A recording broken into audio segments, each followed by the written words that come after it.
பீர்க்கங்காய் குரங்குக்காக பயந்து கொண்டு அதை பறித்துவிட்டு நிறைய தடவை பறித்துவிட்டு அந்த பீர்க்கங்காயை வந்து செடியிலேருந்து பாதுகாக்கிறதுக்காக இப்படி பையை போட்டு துணி பையை போட்டு கட்டியிருக்கேன்.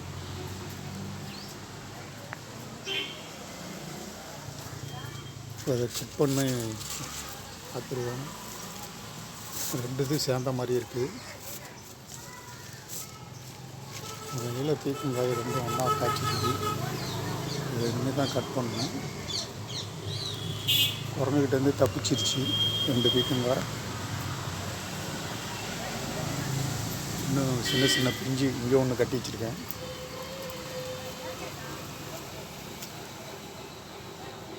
இப்படியெல்லாம் பண்ணி தான் குரங்கிட்டேருந்து காப்பாற்ற வேண்டியதாக இருக்குது. இதில் சின்ன சின்ன பிஞ்சாக இருக்குது. இதெல்லாம் மறுபடியும் கொஞ்சம் பெருசாக வளர்ந்தோன்னா பையை கட்டி வைக்கணும். இந்த முறையை நீங்களும் பின்பற்றுங்க.